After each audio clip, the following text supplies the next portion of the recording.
Forget frequently asked questions. Common sense, common knowledge, or Google. How about advice from a real genius? 95% of people in any profession are good enough to be qualified and licensed. 5% go above and beyond. They become very good at what they do, but only 0.1% are real geniuses. Richard Jacobs has made it his life's mission to find them for you. He hunts down and interviews geniuses in every field: sleep science, cancer, stem cells, ketogenic diets, and more. Here come the geniuses. This is the Finding Genius Podcast with Richard Jacobs.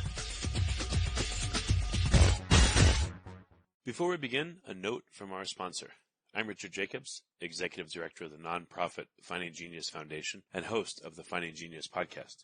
In late 2016, I was rear-ended at 65 miles an hour by a truck on the highway, which sent me off-road into a ditch.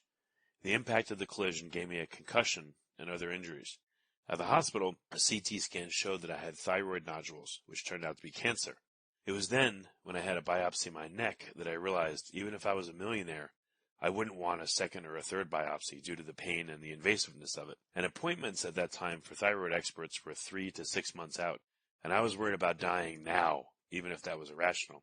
So because of this, I've decided to raise money to conduct a literature review on steroids, on the causes of anxiety and depression, a condition that affects well over 50 million people in the United States and hundreds of millions worldwide.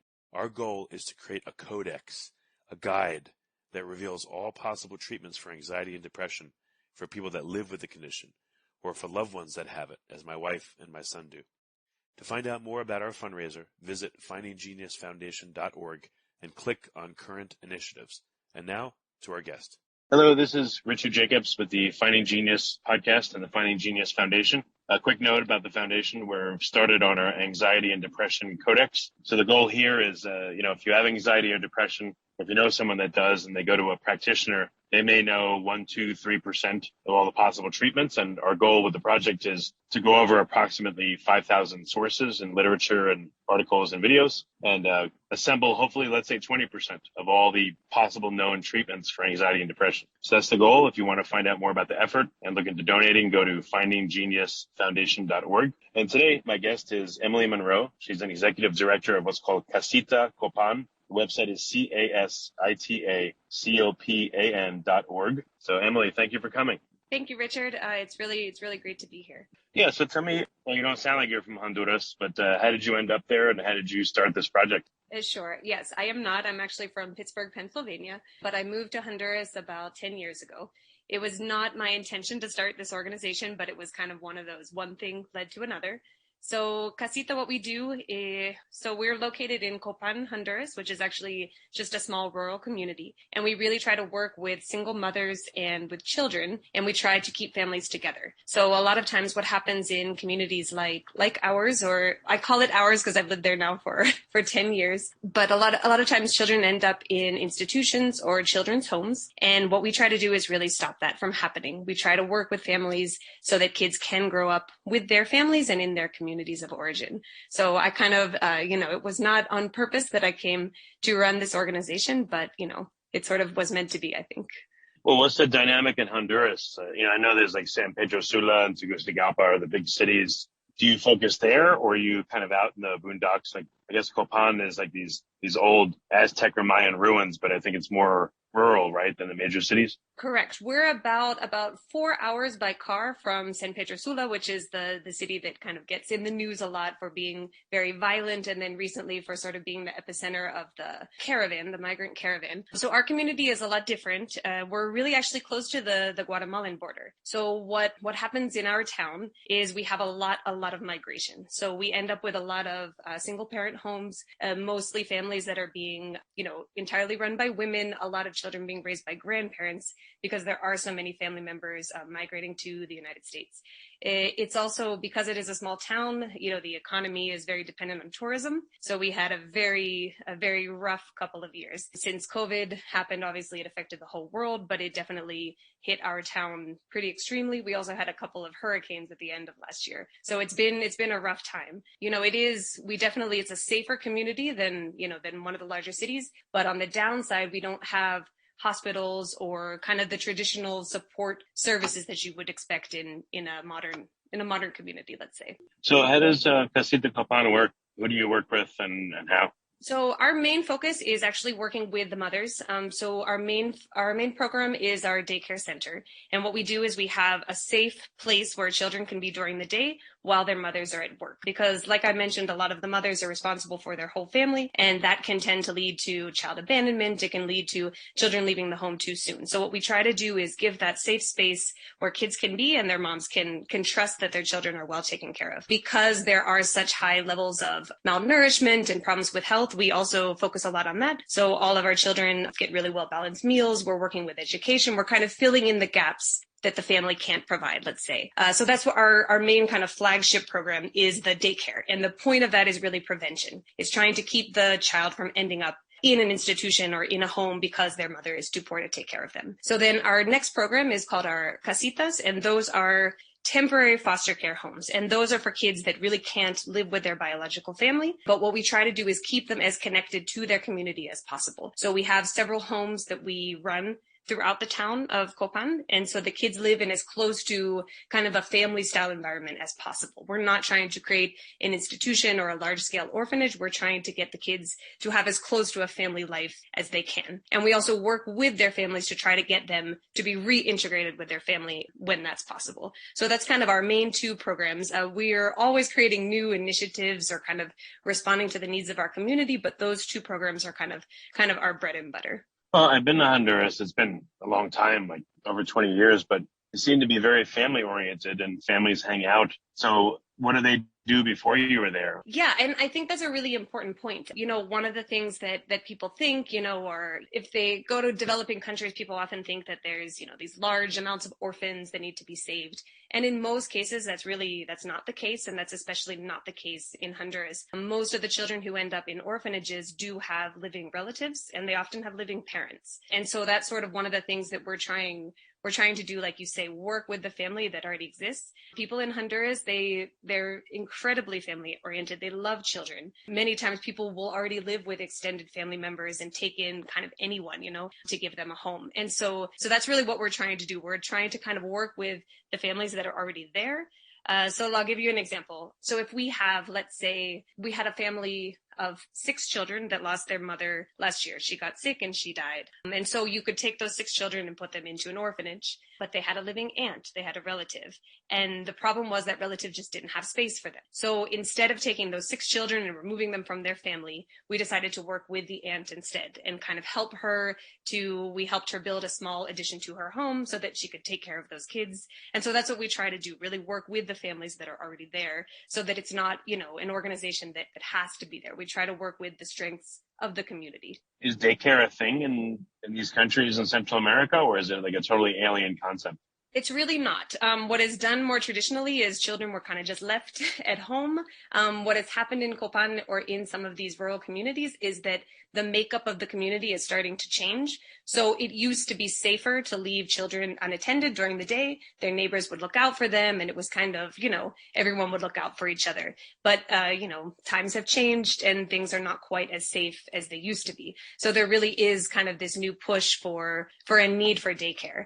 And in this year, especially because the schools closed during the pandemic and they still haven't opened, we still don't have any schools that are functioning in Honduras, at least in the public sector. So what happens is you've got kids that are at home all day, completely unattended. They're not, and supposedly they're getting virtual school, but it's not really working, you know. So the need for daycare, while it's a new concept, it's something that is definitely a lot more prevalent in the cities, and now is something that people are looking for.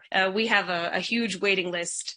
Unfortunately, we're not able to take care of all of the kids that we wish we could, but it's clearly something that is a need. Well, what about finding a parent or a group of parents that are willing to set up their own like rotating daycare in their homes to amplify your reach if you can't help everybody? Yeah, I mean, it's definitely been on our list of one of the things that we've seen is that it works well when you have the daycare centers that are a little bit smaller, the group's kind of small. So we'd actually had a similar idea to that of working in the different communities and trying to get a couple of people in charge and taking care of each other. I think it would take a lot of work, but I think it's a great idea for trying to kind of play off of the existing strengths in the community.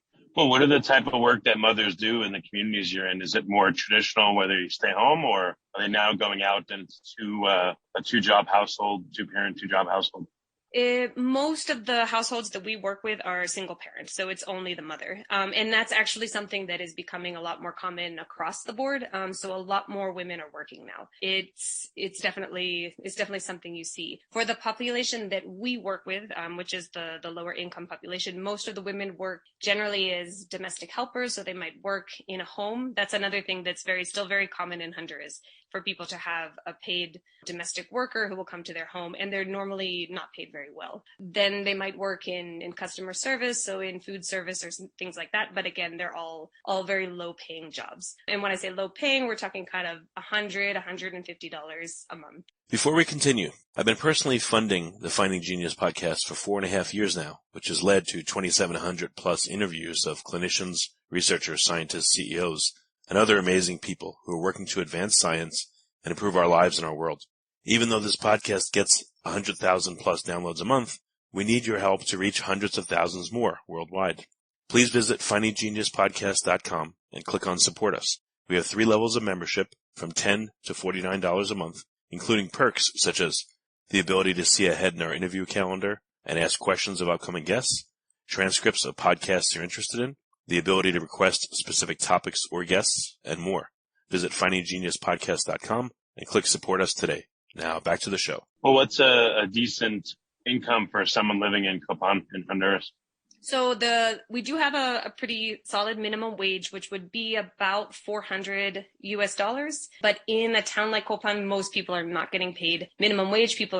Some people are, but it's few. People would get kind of paid about half that, so about $200, $300. You can live decently on the minimum wage. But unfortunately, most smaller businesses, even if they wanted to pay it, there's just not enough. They're not making enough to be able to pay their employees that salary. What size classes do you guys have, and what are some of the things that you figured out? Maybe some of the missteps early on, and how have you tuned the programs? Yeah, absolutely. I mean, one of the biggest challenges, I think, has just been sort of dealing with the specific needs of the kids that we have. So a lot of the kids that are in our program, whether they're in our daycare or they live with us full time in our foster care program, they've been through a lot of trauma. And trauma is something that we don't talk a lot about in Honduras. It's not something that people have a lot of understanding of. Even in the United States, we're just starting to learn about trauma and how it affects us. So I think one of the things we learned is kind of what it is that kids need to learn. And so sometimes before,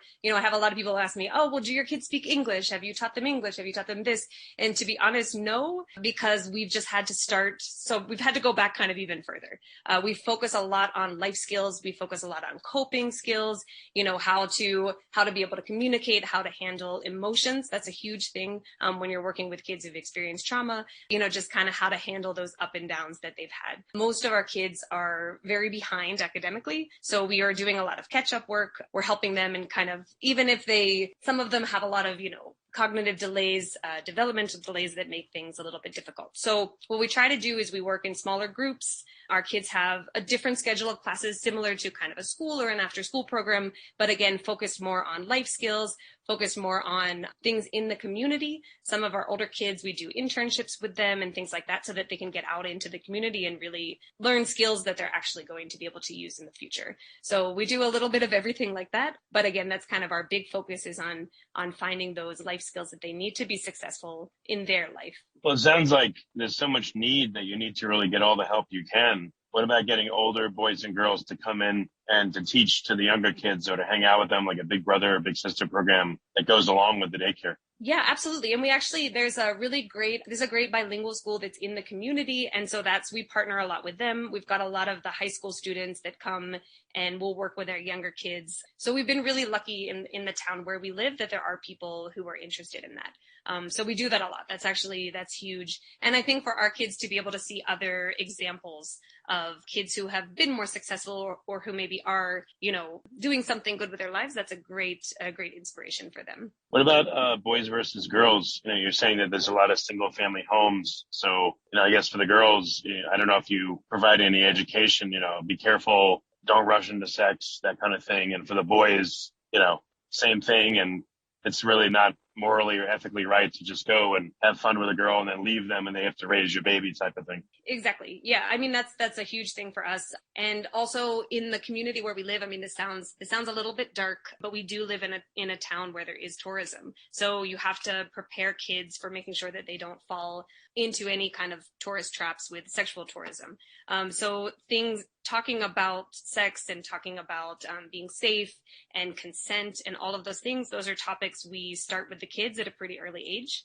If you like this podcast, please click the link in the description to subscribe and review us on iTunes. I think, in general, a lot of I'd say almost all of the kids who were part of our program, their mothers had them when they were under the age of 18. So we've seen with girls, if you can kind of keep them from having their first child in those formative years, you can just dramatically increase, the chance that they're going to be able to do something with their life. So yeah, absolutely. And like you said, you have to talk with both. There's the education for the girls, and then there's also the education for the boys to learn how to be, if they do get in that situation, to learn how to be responsible fathers and to not just leave the women in charge of everything. That's a really good. Yeah. Well, at what age are girls starting to be in danger of being approached and, into getting into those kind of activities, whether by tourists or by just boys that are hanging around, et cetera? Unfortunately, here it's kind of around the 11, 12 age is when things start to get a little bit more dangerous. And yeah, unfortunately, it kind of right at the level here, you have primary school up until 6th grade. And then from 7th grade on, it's a different school. It's a high school. And kind of whenever the kids make that transition and they're going into that high school environment, that's when things get a lot riskier. What about having some of the single mothers come in and talk to the young girls and boys and say, like, this is what happened to me. I got pregnant at 15 and blah, blah, blah. And, this is my situation. And here's the hard parts of it. And I don't want you young people to end up like me. You're only a few years away from when it happened to me, et cetera. Do you have people come in and do that? We haven't done something like that, but that sounds really interesting. One of the things that we have is we do have regular meetings with all of our moms. And so we're often talking about these topics with them, helping them kind of understand that these are the lessons that they need to share with their children. And kind of like if we as adults have made mistakes, then we know that our children are going to also make those mistakes. That's just how life is. So we work a lot with them on kind of understanding how to share their story. But I really like that idea. That would be really an interesting way to bring up some of these topics, but in a safe space. I like that a lot. I think we'll try that. Yeah, I'm sure the kids, their eyes will bug out. They'll laugh with embarrassment and all that stuff. But, at least some of them, they'll remember it in the future. And then, again, it won't be too long from then. Like, let's say your average is 11 years old. By the time they get to be 13, 14, the memory hopefully will still be fresh. And even if you can, I guess, push, let's say, teen pregnancy 1 year forward, that would be a win, or 2 years forward, whatever you can do. Absolutely. Exactly. Yeah, 100%. And that's sort of one of the other kind of theme that's very taboo in the community, because it's still a very religious community, is birth control. But that's something that we talk about very openly. We provide birth control to either mothers or older children, as long as if they still have their mother has to consent. But, we try to make it as easy for them as possible, so that they can, like you said, kind of push that any risk of pregnancy, push it a little bit further into the future. And that way they can stay in school and they just have such a greater chance at success. What ages do you typically deal with? I mean, when I hear daycare, I think very, very young kids. But right. Do you have them stratified into different ages? Yeah. And honestly, when we started the daycare, that was the focus on younger children. So we have a preschool center. We take children from the age of 1. That's kind of our early age, because we really want mothers to bond with their children. And most jobs will kind of let a mother work with a child who's still an infant. So we'll take children from starting at the age of 1. And originally our plan was just to stay with kids until primary school. But what happened is we realized that, obviously the needs change, but the need was very much still there. And we didn't want to leave those, when the kids got to that kind of crucial age, we didn't want to just drop them. So we started we call it a youth apprenticeship program, where the kids are working at Casita, like working at our center in different areas. They work in maintenance, they work in education, and kind of the different areas of what we're doing. And they're earning a small stipend to be able to go to high school. But the more important thing is they're staying connected with our staff. And so they have that mentorship, they have that guidance during those really crucial years. So yeah, I mean, the word daycare, you're right.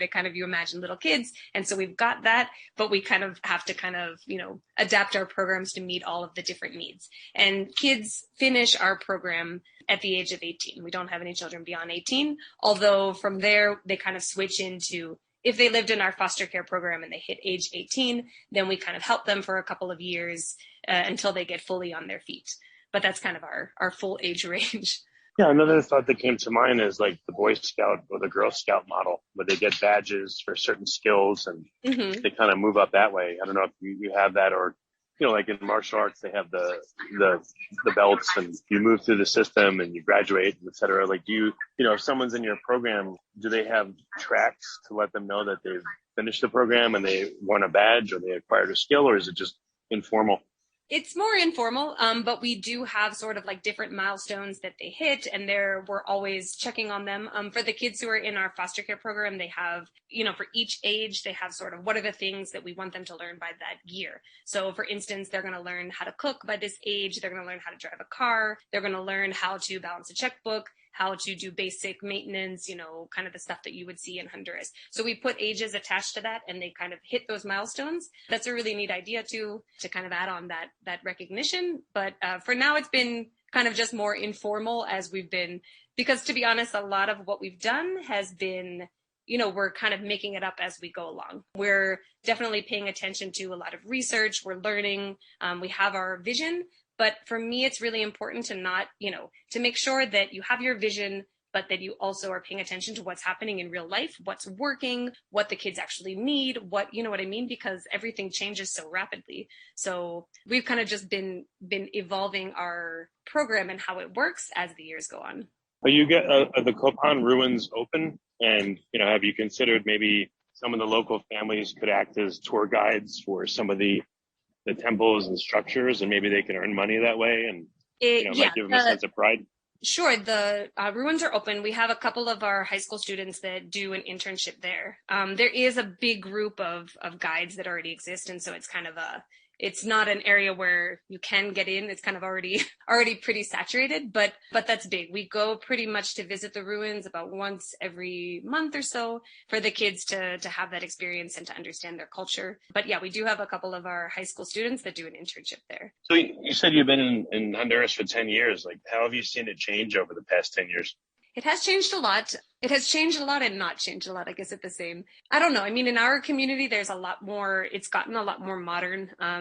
When I first moved there was no Wi-Fi except for in like 2 coffee shops. Now everybody has cell phones, people have smartphones, everyone has Wi-Fi. There's a lot more cars. But the other big change definitely has to do with migration. There were always people leaving and people with family in the United States. But at this point now, it's almost everyone you meet. And so the community, a lot of the people that were educated well in Copan that had a lot of potential, a lot of people have moved on just because there just really aren't opportunities anymore for young people. So it's definitely very concerning. I get nervous about Honduras, especially it's just a lot of government corruption. Things aren't looking like they're going to change anytime soon. And so it's very worrisome for the young people that are here. I guess there's a brain drain. And the people with more money are leaving, but the remaining community still needs services. So does it change the type of jobs that are valued, or is it only like low-level, low-paying jobs that are left? Where we are, yes. But there's opportunity. In the larger cities, there's a lot more, there is industry, there are businesses that are starting. And I will say in our small community, there's just that it's a community that's always kind of been built on entrepreneurs and entrepreneurship. So especially after COVID, there were a ton of just little restaurants that popped up, or people that were doing delivery services, decorating cakes, doing this, that, and the other. And so it was pretty remarkable, to be honest, how many small businesses started while we were during COVID. And we actually kind of joined in that and started another program related to Casita that we call Mercadito.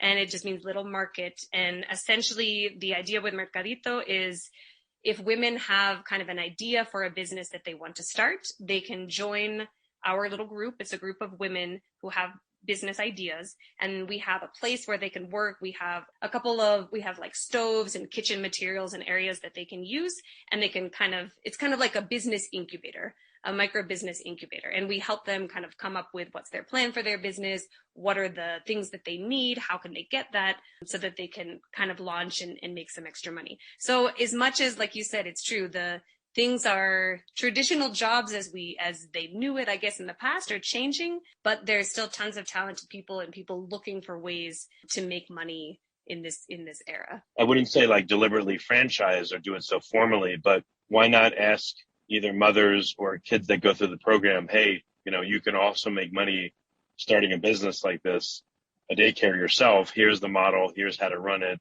and get more of these going. I mean, there's probably the opportunity for dozens or maybe even hundreds, and that would be jobs for the people that run them, where they could make a good income and not have to, go work in someone else's home and help a bunch of kids.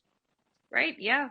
I mean, that would be kind of I guess, continuing what our dream has always been from the beginning. Because like I said, we end up using a lot of our resources in our foster care program, to be honest, because when you're totally responsible for kids, it's a bigger responsibility. But the daycare center is what is really what the core of what we do. It's really the preventative piece. So yeah, we've had that dream from the beginning to kind of create several branches and to have like casitas in as many areas as they could be, right? Because that need exists. And then if you have the daycare, then more women can go out and work and they can be making more money for their families. So it helps the economy all the way through. Are the women able to pay for the daycare, or do they make so little that it has to be something free? For the moms that are part of our organization, it has to be free. What we do to make sure that they're still connected is they do fundraisers throughout the year and different projects. So every month they have to do an activity. We'll do, sales of tamales or other kind of things that are more common in the community. And so that way they're still participating. And so it's not something that is just being given, because we want them to feel important and feel that they're participating in the organization. But unfortunately, they wouldn't be able to afford, if it was a pay model. But there are people who could, there's obviously different levels of society. Well, what would happen if you try to do this in the major city like Tegucigalpa or San Pedro Sula? Do you think would it work, or would it have to be very different, the model? I think it would have to be different. In a bigger city, you would find more daycare centers. And to be honest, since I've never lived there, I don't know what that would look like. But in a mid-sized city, we've seen similar kind of organizations work in the mid-sized cities. I think it could work. I mean, yeah, absolutely. I think as you're going to have more, as migration kind of increases, a lot of the people who are leaving are men. And so you have even more single mothers, or you have grandparents taking care of kids. And so I think that need for daycare is something that is growing, because more women are going to have to enter the economy. If, someone fathers a child in Honduras and they just, they're a deadbeat dad, is there any governmental or legal mechanism to compel them to pay child support, or does that not exist there? It does exist. And so Honduras has wonderful laws and regulations that exist on paper, but the problem is the implementation. So you can, a father is responsible, but what happens in most cases is the father kind of usually steps out before the baby is even born. And so you have a lot of kids who only have their mother on their birth certificate. So if the father didn't show up for to have his name on the birth certificate, it's harder to prove that he was the father, and you have to do DNA testing, and that's outside of most people's financial means. So there have been some new laws that have been passed to try to combat this, because it's such a big problem. But again, especially in a rural community like ours, there's no kind of government control or any kind of follow-up for things like that. So it's just kind of rampant. Yeah, I was going to suggest something that's, I guess, a bit mercenary, but, if you have a population of single mothers and you sit with them and say, like, which one of you has the man that fathered the child that's most likely that can be found and identified and compelled to pay something, maybe everyone chips in and helps in that effort, and it helps kind of raise money for the community. Maybe it's distributed amongst the mothers. I don't know. It's a strange thought, but just an idea. Yeah. I mean, I don't know. It would be hard to, people are so used to it that it's kind of like, they don't even think it's really the father's responsibility. It's kind of like, it's all part of kind of the machista culture. And so these are things that get in the way of, I don't know, that makes it harder for things like that to happen, but it would be good. Yeah. Do you have any insight into the conditions under which, there'll be a one-parent home versus a two-parent home? Like what factors contribute to it? Is it, the younger that the girl and the boy are, the more likely the father's just going to take off? Or are there other factors that govern if the families stay together or split? I mean, I think a lot, it's kind of a repeating cycle, right? So everything kind of comes back to education. It comes back to poverty. I don't know. I mean, what we see a lot there's a couple things. One, I think that people aren't taught about healthy relationships. Maybe they never had that example. And so people rush too quickly into relationships. There's also just not a lot of talk about birth control and not a lot of education about how to use preventative measures. So I think what happens is people just end up with babies, and maybe they were just a boyfriend and girlfriend. They weren't in it for the long haul. And then a baby is brought into the picture. So it's not always, that there's these, it's not usually the case of a couple that's been together for several years and then the woman gets pregnant and then the father just leaves. It's more, informal and people just don't feel the weight of it. So I don't know. I mean, I definitely think education is probably the biggest factor. There's a lot of infidelity that happens as well. And so sometimes, the father isn't going to claim the child because they have another wife, they have their other family. And so that happens a lot as well. So these would be the kind of the things that I've seen in the time that I've been there that are kind of keeping families from being together. But a lot of it is just repeating cycles. So people haven't had that strong father figure in their lives. And so then it kind of just keeps repeating and repeating. Yeah. What about having some of the older girls and boys, in your daycare, again, go to like some of the schools and speak to the kids there? It might be just a way to spread the influence of good education. And again, they could say, look at me and my circumstance. My mother is also a single mother and so on. And, you guys are in school and beware of this, et cetera, that kind of thing. Yeah. And I mean, the good thing is there are a lot more initiatives kind of working towards that. And so we've worked with other organizations as well to kind of do talks in the schools. And it's something that we wanted to do even more. So there is kind of a push towards that. But I think you're right. Like the more that you can kind of get that message across, it's important to do things like that. Do you guys have a formal donation system where, people can donate and it'll go to, X, Y, or Z, or it'll, if you donate X, it'll help support, one boy or one girl for 1 year's worth of education type thing? Yeah. So we actually are a 501c3 in the United States, as well as having our legal paperwork in Honduras. So we're registered in both countries. And so we have a child sponsorship program, which is,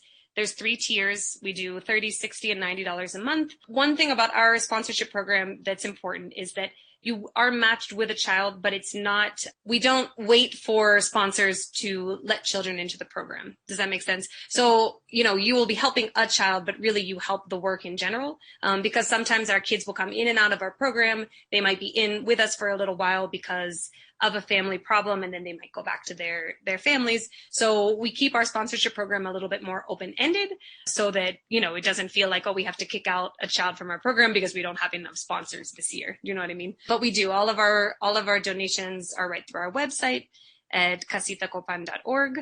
And so we're able to support all of the work that we do in Honduras. We support through individual donations pretty much. It's about 85% that come from individual donations. And what about the people that leave? Do they tend to go to the U.S.? And where is the great brain drain going preferentially? And can you reach out to those people once they get to their new spot and say, hey, don't forget us, please send back help, etc.? Most people go to the United States. And it's very common now for people, at least one family member, to be living in the United States and to be sending money back to support several family members in Honduras. The other thing that a lot of people do is they'll go and they'll work for a period of time, but their plan is to move back. That's kind of a misconception that a lot of people have about migrants. A lot of times they're leaving and going to the United States not because they don't love their country or because they don't want to live in their country. It's just they feel that there isn't an opportunity for them to take care of their families. So a lot of times their plan is to raise as much money as they can, build houses back in Honduras, and then come back after a couple of years. Well, very good. Where can people donate? Like, where should they go? What's a good? Is it the website casitacopán.org, or where should they go for more info? Yes, absolutely. If they visit our website, which is just Casita Copán, so CASITACOPAN.org, and you'll see right there on the front how to donate and how to support the work that we're doing. Okay, very good. Well, Emily, thank you for coming on, and thank you for what you do. It's very, very important. Thank you for giving me a chance to talk about it. If you like this podcast, please click the link in the description to subscribe and review us on iTunes.